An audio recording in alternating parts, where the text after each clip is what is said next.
Hey guys, welcome back to the channel. We're going to be checking out a video titled Poland Explained. I've been checking out a lot of videos about Poland, and I'm trying to consume as much as possible about Poland so I can, learn the history of Poland. The whole point of checking out videos about Poland is simply because I moved to Finland a while back, and I decided I wanted to learn about Finland. Finland is in Europe, so why not learn about the entire Europe? So welcome to Foreign Reacts. If you have any recommendations, leave those in the comment section down below, or preferably click that link in the pinned comment section. And once you click that link, I'll check out that video as soon as possible. Without further ado, let's get right into this video. Recently, it feels like everyone is talking about Poland. Poland. Poland was Poland. It's safe to say that Poland is making some serious moves in the world, with a stable, diverse economy, a new interesting aim and technology, and a serious investment in military power. Poland has gone from being a grey and poor place filled with war and invasion and being pretty much erased from maps, to a nation that not only survived but thrived into a country others now look at with envy. But how did this happen? And most importantly, what do you even know about Poland? The time has come to explore the ins and outs of this nation. So this is Poland Explained. Poland is located in the heart of Europe, neighboring 7 countries. Going clockwise from the northeast, there's the Russian exclave of Kaliningrad, then Lithuania, Belarus, Ukraine, Slovakia, Czech Republic, and Germany. With these countries, they share a total land border of 2,865 kilometers, the longest of which is with Czechia at 699 kilometers. Poland covers a total area of roughly 312 square kilometers, where about 8,000 of those are water areas with a total coastline of 440 kilometers. This put the country in the 71st spot in the world when looking at the country area. And to put that size in perspective, it's about twice the size of the US state of Georgia and slightly smaller than New Mexico. What? Poland big, huh? Nah, okay. I'm not being a dick, I'm not being a prick, but once you give me an American state comparison, it kind of clicks like that. So I kind of like when people do. I'm sorry. The terrain is mostly flat, with some mountains along the southern border against Slovakia. And this is also where we find the highest point of the nation, Ruzy, which stands at 2,499 meters. That is beautiful. The lowest point is on the complete opposite side, near Razgi El Blaski, and is actually at a -2 meters. The largest lake is Lake Snidarvi, while the largest body of water, when looking at the full size, is the lagoon that is shared with Germany. On the Polish side, it's called Zalew Szewiecki, while it's called Stettiner Haff on the German side. The longest river is Wisla, with 1,213 kilometers, and is shared with both Belarus and Ukraine. About 30% of the country is covered in forests, and 48% of agricultural lands, with some of the natural resources of Poland being just arable lands, and also coal, sulfur, natural gas, copper, and silver. The climate of the nation is temperate, with cold, moderately severe winters and mild summers, whereas in most Poland got severe winters? I don't know. I'm in Finland, so I don't know. Maybe severe to the average person is not severe to me anymore because, well, I live in North Finland. It's snowing outside right now. It's not snowing, but it's white as hell because it snowed and it's frozen and whatever. You get the whole point. Places, the weather can occasionally reach high temperatures in the summer and low ones in the winter. Okay. But when looking at the average temperatures, it's still considering mild and moderate. The population is roughly 38 million people, which puts them at the 39th spot in the world, just below Canada. And most of these people live in either the northern coastal area in the city of Gdansk, the southern part and the city of Krakow, or in the cities in the central area such as Lodz and Warsaw. The last mentioned city is also the capital of the country and holds about 1.8 million people of the total population. The median age of this population is, like most European countries, kind of high, 41.9 years to be exact. And with that, they ranked at the 39th spot in the world. So clearly the majority of the population is in the age span between 15 and 64 years old.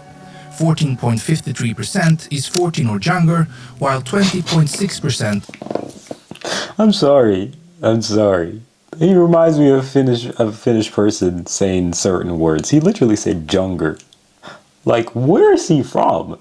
Where's he from? Like that's because his language Y is pronounced like J, I'd imagine. Because it's the same thing with Finland. And you struggle to say certain words because the pronunciation of that particular letter is different. Is 65 years or older. Now, the population growth rate isn't something Poland does very well, as they have one of the lowest growth rates in the entire world. In 2023, this number is estimated to be a negative 0.28%, meaning the population actually shrinks Declined. instead of grows. One reason for this might be the low birth rate of the country, which is just 8.31 births for every 1,000 population, or to simplify even further, 1.41 children born for every woman in the country. Another Wow. reason might be the high death rate of the country, which High is death rate? 10.75 deaths per 1,000 population, the Why is 27th it? highest in the world. What? Why that is, it's hard to say. Perhaps it's because the government focuses on other areas than health, as they spend roughly 6.5% of the country's GDP That's crazy! on health-related matters. Or perhaps it has something to do with the country's love for alcohol. A study from the World Health Organization found that the Polish people, on average, consume around 11 liters of pure alcohol per year, which roughly translates to 120 bottles of wine. Or maybe it's because of their tobacco usage. Even though they're not by any means the worst when it comes to this, 24% of the population still uses tobacco in some form. But it's most likely not an overweight issue, as this isn't a major concern in the nation.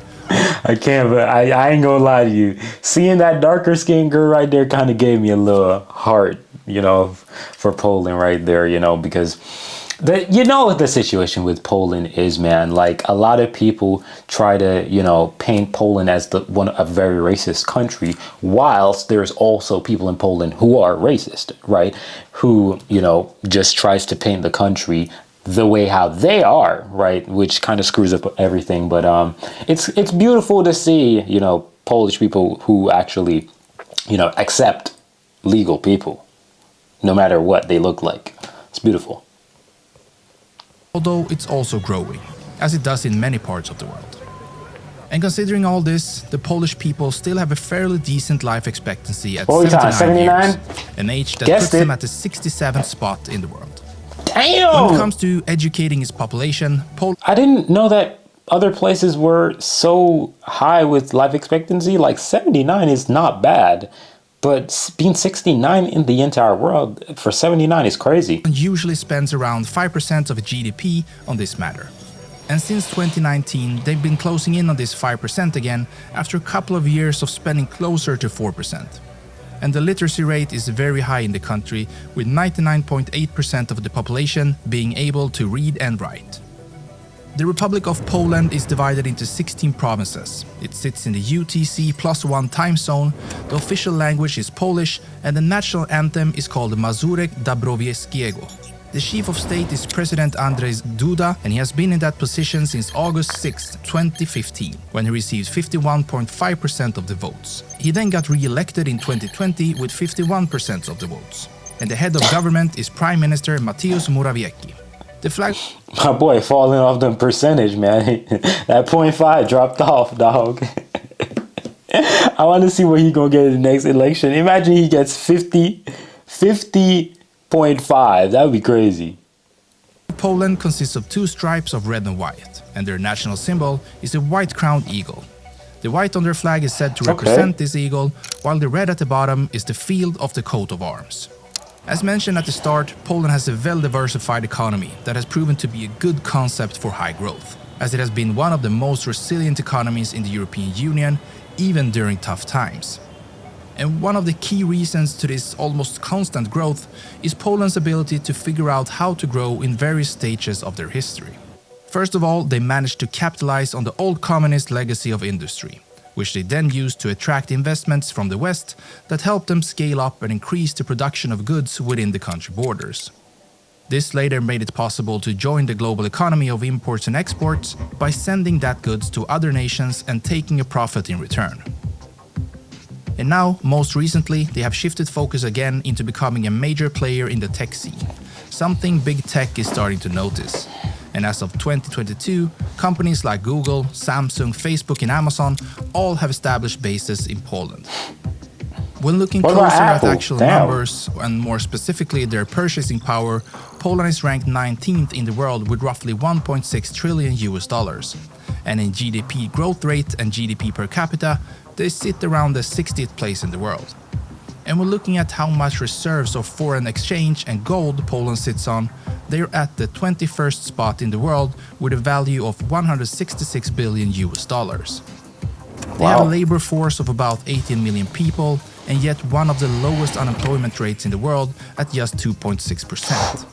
And the country has come a long way in the transition from the former Soviet era of industry work into a more service-based economy. And now, about 58% of the people work in the service industry. They export roughly 411 billion US dollars worth of goods each year, and import goods worth 380 billion, being the 20th strongest country in both exports and imports in the world. Their biggest partner in both imports and exports is Germany, which stands for about the fourth in both segments. So they're a strong economy and they continue to Can't lie, good to see Germany and Poland, locking it in right now because, we know how times was back in the day. I learned a lot about a little history about Poland, Like, y'all think it's a joke, man. Like, I think in the previous videos, I maybe said something, like inverted, like where I mistakenly said, like, I know the history of Poland or something, when I'm supposed to say I'm trying to learn the history of Poland, and I think I got misunderstood. But yeah, the whole idea is to learn about Poland. So I am coming here with a blank canvas, and I am learning as I go. grow. But this hasn't always been the case, as Poland has been under heavy pressure throughout history and even got erased from the map for over 100 years. Yeah. The terms Poland and Poles first appear in the late 10th century. Mieszko I is considered the first ruler of Poland, and he adopted Catholic Christianity as the state religion. In 1226, the Teutonic Knights were invited to help convert the pagan Prussians, but instead they established their own state in northern Poland. An alliance formed between the Polish and the Lithuanians, and in the end they defeated the Teutonic Knights. In 1569, Poland signed the Union of Lubin, together with the Grand Duchy of Lithuania, establishing the Polish-Lithuanian Commonwealth, a major power in Europe. The Commonwealth had some internal problems, something that bordering countries took advantage of, and in 1772, the first of three partitions happened to the Commonwealth. The second happened in 1793, and the final in 1795. The lands and people that were once part of the Commonwealth were now ruled by Prussia, Russia, and Austria. And Poland as a country disappeared completely from the map and didn't come back until after the First World War. In 1918, November 11th, after more than a century of foreign rule, an independent Polish state was finally restored, and Józef Pilsudski is named the chief of state. In 1939, World War II began with Germany's invasion of Poland on September 1st, and the entire world knows what horrible things happened here. In 1945, the Second World War ended, and after being betrayed by their allies in the Jalta Conference, where the US and UK decided to split up Europe and leave Poland on the wrong side, Poland's borders shifted westwards and the country became a communist state under Soviet influence. In 1980, Gdansk shipyard strikes led to the formation of the Solidarity Labor Movement. In 1989, NATO. the signing of the Round Table Agreement resulted in the first free election in Poland since 1928, and communism began to collapse in Poland. In 1999, Poland joined NATO, and in 2004, Poland joined the European Union. Now Wow. Poland is an important member So of hold on, Poland was in NATO before the EU. Wild. both these organizations, much thanks to their geographic location on the edge of NATO's eastern flank. And the history of invasions of the country has clearly made the Polish heavily invested into securing its borders. And in the last couple of years, Poland has really started investing into its defense, with the estimated numbers coming from NATO showing Poland spending the most defense expenditures out of all NATO members. And Poland even said that they're going to increase this number even further, spending upward of 5% of its total GDP on defense. Something tells me that Poland just does everything to be ready for anything, and to be able to Gotta hold be. their own ground no matter what the future looks like. With its history of invasion And you can't trust the allies too much. They rocks with you what I think the minimum you should expect from an ally is that they won't invade you and attack you. You know, they won't counter on you, right? But don't expect help from them. Oppression and a whole lot of awful things, Poland prepares for the worst. Other countries that join NATO and the European Union, for example, I kind of get the feeling they probably think that the alliances will help them in a crisis, while Poland has a history of being let down by their allies when they needed them the most, so they're preparing to be alone again. All this history has really turned Poland and its people into true warriors, and that mindset in turn has led to a country that is booming even in hard times. It will be very interesting to follow this country in the future, and I will not be surprised if this will be one of, if not the strongest force in Europe in the future. Now, let's go. Big facts, big facts, big facts, big facts. Poland is definitely upping the ante on everybody, and I'm really proud of Poland. Learning about the history of Poland and getting to the part where, you know, we are currently seeing happening in Poland is really, really impressive, and it makes you understand what relentlessness truly is, because like the video said, 100 years approx, right? Approximately 100 years, Poland was non-existent because of Prussia, Russia, and Austria, if I'm not mistaken, right? Those were the countries who were, you know, holding on to the land of Poland, right? Which is something that a lot of people would just, you know, concede defeat and just give up, and there you go. Poland is back to where it once was, which is really amazing and beautiful. Let me know what y'all think about this video in the comment section down below. I'm out of here. Peace.